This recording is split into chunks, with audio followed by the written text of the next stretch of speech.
أعوذ بالله من الشيطان الرجيم. بسم الله الرحمن الرحيم. الحمد لله رب العالمين. والصلاة والسلام على نبينا محمد وعلى آله وأصحابه أجمعين. أما بعد. Esselamu Aleyküm ve Rahmetullahi ve Berekatuhu. Değerli dinleyiciler, son zamanlar ateistler tərəfindən atılan bir şübhə vardır ki, çox müsəlmanları bu şübhə narahat edir. Bu həmən şübhədir ki, sən əgər bir əməli cənnət üçün edirsənsə, deməli niyyətində saf deyilsən. Sən bunu Allah üçün etmirsən, cənnət üçün edirsən. Ona görə də sən mömin deyilsən, müsəlman deyilsən. Çünki Allah'a olan sevgin də cənnət üçündür. Değerli dinleyici, değerli Müslümanlar, unutmayın, bir sözün kaynağı yalnız Allah ve Resulündən gəldikdə bizim için keçərli sayılır. Ateistlerin ve yaxud da ki dini savadı qaydasında olmayan birinin attığı şübhələrə gəldikdə isə heç vaxt onların sözünə görə təsirə düşmə. Çünki bu birbaşa şeytan tərəfindən insanı həvəsdən salmaq üçün ortaya atılmış sözdür. Bəli, bəli. Təsəvvür edirsənmi? İnsan elə bir məxluqdur ki, təbiidir və belə də olmalıdır. Bu normaldır ki, insan yaxşı bir iş görəndə, yaxşı əməlinə görə sevinir və o sevinç onu daha da güzel bir mükafata doğru düşünce yaradır onda. Yani bu əməli ederken insan düşünür ki Allah beni gördü. Allah gördü ki ben yaxşı əməl ettim. Yani sen oruç tutmusan, susuzundan ve yaxud da ki acından taqətin tükənib və heç bir enerjin qalmayıb və amma səbr edirsən, dözürsən, iftar vaxtı iftarını açarsan və o zaman sən düşünürsənsə ki, Allah mənim bu əməlimin nə qədər ağır olduğunu gördü.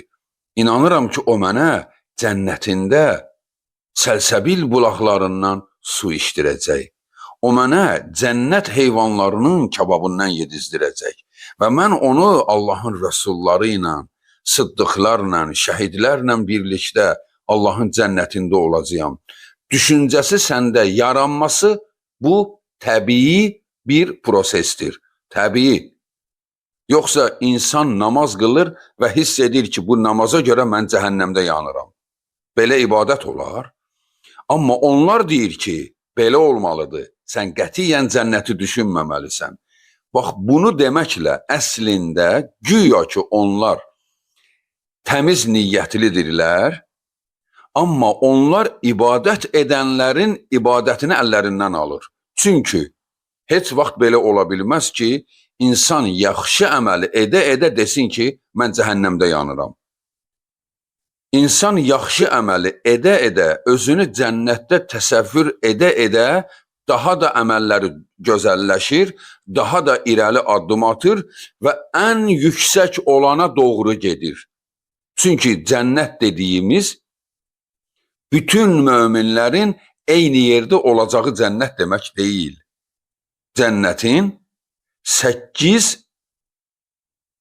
növü var və 100 təbəqəsi var. Təsəvvür edirsən, hər növün 100 təbəqəsi var. Bu birlikdə 800 təbəqə eləyir. Hamı biri-birindən yüksək, biri-birindən yüksəkdir. Daha yüksəkə getmək üçün İnsanlar bax etdiyi əmələ görə sevinir və irəli gedir. Bu əslində danışdığımız bu mövzu öz xəyallarımızdan deyil. Yəni onlar deyir olmaz, biz deyirik olar deyil. Buna dəlil, sübut Qur'andan ayə vardır. Rasulullahın hədisləri vardır. Elə misal üçün ayələrdən elə bir özünüz də incələyə bilərsiniz. Ən-Nəhl surəsi 32-ci ayə. A'raf surəsi 43-cü ayə, Zuhruf surəsi 72-ci ayə. Misal üçün Zuhrufdan hələ onu oxuyaq. Əuzu billahi minəşşeytanirracim. وَتِلْكَ الْجَنَّةُ الَّتِي أُورِثْتُمُوهَا بِمَا كُنْتُمْ تَعْمَلُونَ. Allah deyir, bu o cənnətdir ki, etdiyiniz əməllərə görə sizi buranın varisləri etdim. Baxın, bimə kuntum ta'malun. Etdiyiniz əməllərə görə sizi bu cənnətə varis etdim. Allah deyir. Quran-ı Kərimdə bir neçə surədə ki, adlarını qeyd etdim. Deməli, burada etdiyiniz əmələ görə, deməli, sən namaz qılmısansa, qurban kəsmisənsə, ətini yoxsullara paylamısan və sən Allah üçün cihad eyləmisən və yaxud da ki, Allah üçün səndə olan artıq bir şeyi Allah üçün birinə vermisənsə və bunu edəndə qarşılıqlığını Allahdan cənnət arzuluyursansa, sən möminsən, Allaha iman etmiş, əməllərin də sırf xalis Allah üçün olmuş olur. Çünki bu cənnət kimindir ki? Allahın. Və bunu edəndə cənnəti kimdən arzuluyursan? Allahdan. Budur ixlas. Budur, doğrudur bu. Hətta əməli birbaşa cənnət üçün etməyin belə. Dəfələrlə hədislər vardır. Allahın Resulü sallallahu aleyhi və səlləm deyir, kim Allah üçün bir iş görər ki, qarşılıqlığında Allah ona cənnəti versin. Bir sahaba öz bağçasını verib. Deyib, ey Allahın Resulü, mən xurma bağımı verdim. Allah mənə cənnət vəd edirmi? Allahın Resulü dedi, sən ən sevdiyin bağı verdiyinə görə Allah da sənə ən sevdiyi cənnəti bəxş etdi. Bəs bunlar? Buna da dəlil var Quran-ı Kərimdə. Tövbə surəsi 111-ci ayə. İnna Allaha iştara minəl mu'minina anfusahum və amvalahum bi enne lahumul cennə. Allah möminlər ilə öz elədikləri əməlin canını, malını Allah üçün verdiyinin qarşılığında Allah möminlər ilə ticarət edir. Siz Allah üçün əməl edirsiniz, Allah sizə cənnət verir. Deməli, bəli, dəyərli müsəlman, sən bir əməl edərkən, yaxşı əməl, yaxşı ibadət edərkən, onun qarşılıqlığını cənnət arzuluyursansa, sən düz adamsan, etdiyin əməl də düzdür və ümidvarıq ki, Allah sana o cənnəti verəcək. Çünki bunun paradoksu da belədir. Biz günah edəndə cəhənnəmə təsəvvür edirik. Yəni, bir insan qeybət edəndən sonra mömündürsə, müsəlmandırsa, sonra içi başlayır titrəməyə. Allahım, kaş ki danışmayardım. Kaş ki mən bunu danışmayardım. Niyə danışdım bunu qeybəti? Özümü də günaha batırdım və cəhənnəm gözümüzün önünə gəlir. Bir insan haqsızlıq etdikdə, ondan sonra məhşər günü gözünün önünə gəlir və deyir, kaş ki mən bunu etməyəydim. Niyə bunu etdim? Özümü də pis vəziyyətə qoydum Allahın yanında. Deməli, bu təbiidir. Günah edəndə cəhənnəm gözümün önünə gəlir, yaxşı iş görəndə cənnət gözümün önünə gəlir. Bu təbiidir və belədir və gerçəyi də budur. Yetər ki, həmən əməl ki etmisən həmən əməldə iki şərt olsun. Bir, Allaha şərik qoşma. Çünki nə yaxşı əməl edirsən et. Namaz qıl, oruç tut, qurban kəs, nə bilim, yaxşı işlər gör. Amma müşriksənsə, yəni Allaha şərik qoşanlardansansa, həmən əməlin puç olur. Dəlil də Quran-ı Kərimdə onlarla ayə. Kim Allaha şərik qoşarsa, əməli puç olar, özü də ziyan çəkənlərdən olacaq. Quran ayəsi. Deməli, şirk olmamalıdır əməlində. Həyatında şirk olmamalıdır. Şirk nədir? Dua edəndə Allahdan başqasının adını çəkmə. Ya filan kəsin cəddi. Heç vaxt. Ya Allah. Və yaxud da ki, Allahın 99 adlarından birinidir. Ya El-Fettah, Ya El-Kerim, Ya Er-Razzaq, ey ruzu verən, ey yol açan, ey kərəm bəxş edən. Yəni Allahın adları ilə Allaha çağırmaq olar. Başqa ad çağırma həyatında. Ziyarətgahlara, ocaqlara gedib orada Allahdan qeyrisinə ibadət etmə. Deməli, şirk etməsən, sənin bütün salih əməlin səni cənnətə aparır. Cənnətdə bir cənnət deyil. Deyim ki, də birini elədin, səni apardısa, bitdi də girdin cənnətə. Yox, yox. Cənnət danışdığımız kimi 100 təbəqədir. 8-ini bir yerə götürsən, 800 təbəqə. Yüksəldikcə yüksəlmə var. Namaz qılırsan, cənnət əhlisən. Amma şərik qoşmadan, hökmən. Şərik qoşsan, əməl batildir. Namaz qılırsan, eyni zamanda oruc da tutursan və sədaqə verirsən və dilini düzəltmirsən, yalnız düz danışırsan, heç yalan dilivə gətirmirsən və özünü yüksəltdikcə cənnət təbəqən də yüksəlir. Deməli, şərtlərdən biri bu idi, Allaha şərik qoşma. İkinci şərt bu idi ki, elədiyin əməl Muhammed sallallahu aleyhi və səlləmin əməli ilə üst-üstə düşməlidir. Eyni olmalıdır.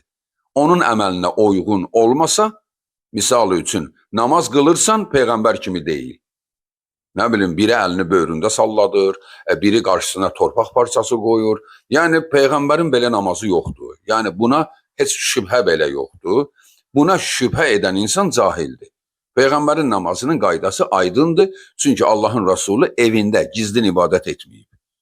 120 min insanın qabağında namaz qılıb. İnsanlar bilməyiblər ki, o əlini böyründə qoyur, yoxsa sinəsində. Yəni, bu nə ola bilər ki? Və yaxud da ki, onun qabağında bir şey var idi, yoxsa yox idi. Onu görmürdülər, görürdülər.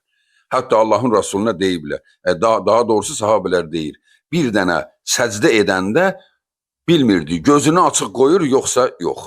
Gör, hara qədər izləyiblər. Bu isə hələ deyir, şübhəlidir. Ola bilər ki, əlini böyürdə qoyub, ola bilər sinəsində qoyub. Heç ola biləri yoxdur bunun. Deməli, ibadətin də Allahın Rasulunun ibadətinə oxşamalıdır. Bu iki şərt səndə varsa, yəni Allaha şərik qoşmadan, ibadətləri də hər hansı bir növünü sırf Peyğəmbər kimi edirsənsə, sən cənnət əhlisən. Müjdələr olsun. Allah bizi bununla müjdələsin.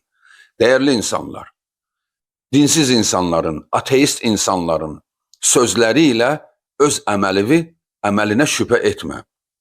Sən bilginən, özü də bu sözü həmişə danışanlar fikir verəsiz, özü əməl etməyənlərdir. Deyir, necə yəni, sən namaz qılırsan, deyirsən ki, Allahım, səndən cənnət istəyirəm. Rüşvətlə edirsən? Bəli, bu rüşvət deyil. Rüşvət haqsızlıqdır. Rüşvət haqsızlıqdır. Yəni, haqqın olmayan işi düzəltmək üçün rüşvət verirsən. Savadın yoxdur, pul verirsən, vəzifəyə gedirsən. Bu rüşvətdir. Amma sən bir iş görürsən ki, onun qarşılıqlığını istəyirsən, bu rüşvət deyil. Bu haqqındır sənin, haqqın. Allah da Quran-ı Kərimdə deyir, kim Allaha, daha doğrusu Allahın Rasulü deyir, Allahın Rasulü deyir, hədis qudsidir. Kim Allaha şərik qoşmadan ibadət edərsə, onun haqqıdır ki, Allah onu cənnətə salsın. Gör ha, Allah özü üçün nə söz deyir? Kim mənə şərik qoşmadan ibadət eyləsə, onun haqqıdır ki, mən onu cənnətə salam. Yəni, mənim borcum da onu cənnətə salam. Sən də mömin, biz də Allaha iman etmiş insan olaraq, yaxşı əməl edəndə Allahdan cənnət arzuluyuruq. Hətta kiçik əməl olsa belə, yoldan bir maniyəni götürdüm. Gördüm, yolda şüşə qırıntısı var. Dedim ki, birdən birinin övladının ayağına batar. Birdən birinin maşınının təkərinə batar, zərər çəkər. Onu götürdüm, apardım, attım onu münasib olan yerə. Bununla da sən mükafat alırsan Allahdan. Çünki yaxşı iş gördün. Bəli, dəyərli müsəlmanlar, yaxşı əməl edək, yaxşı əməl edərkən Allahdan cənnət arzulayaq. Amma bəzilərinin danışdığı bir o söz ki var, güya ki Ali ibn Əbu Talib belə dua eləyib. Allahım, mən sənə ibadət etmirəm ki, sənin cənnətin var. Mən cənnət üçün sənə ibadət etmirəm. Və yaxud da ki, cəhənnəmin qorxusundan ibadət etmirəm. Mən ibadət edirəm ki, sən buna layiqsən. Dəyərli insan, bu söz zahirdə gözəl görünür. Bu sözün sahibi sırf kafirdir. Bəli, bu sözü kim deyibsə kafirin biridir. Çünki sən necə Allaha deyərsən ki? Yəni onu deyim ha, Ali ibn Əbu Talibin sözü deyil ha. Bunu yaramazlar Əlinin adı ilə deyir. Halbuki bu bir nadan cahilin sözüdür. Özündən bir söz düzəldib güya ki, bəlkə də meyxana deyən birisidir. Bəlkə də cahil, əyyaşın birisidir.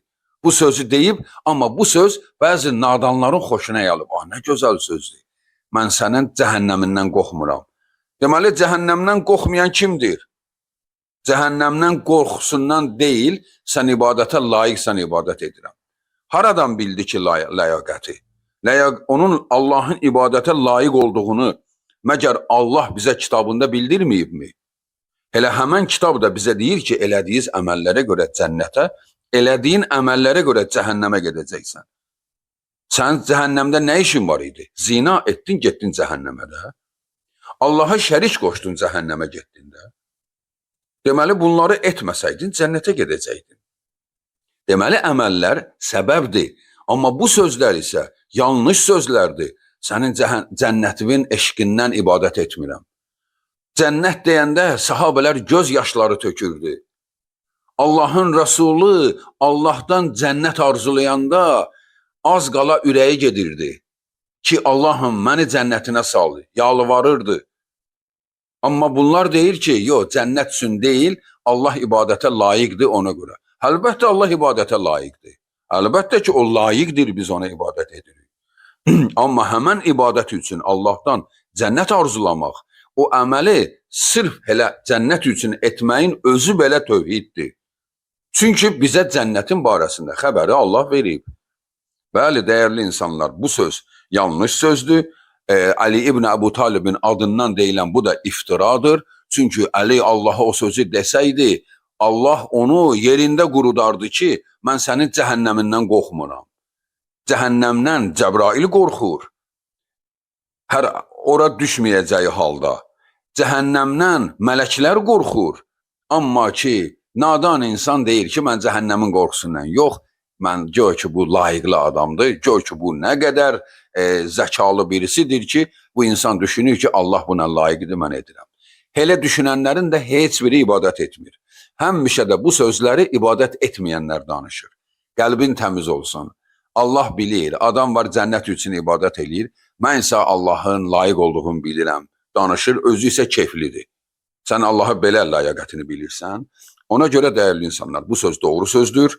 Sən sırf cənnət üçün Allaha ibadət edə bilərsən, sən sırf cəhənnəmə düşməyəsən deyə Allaha ibadət edə bilərsən, bu tövhiddir, bu ixlasdır, heç bir problem yoxdur. Yetər ki, bir dənə kiçik detalda deyim.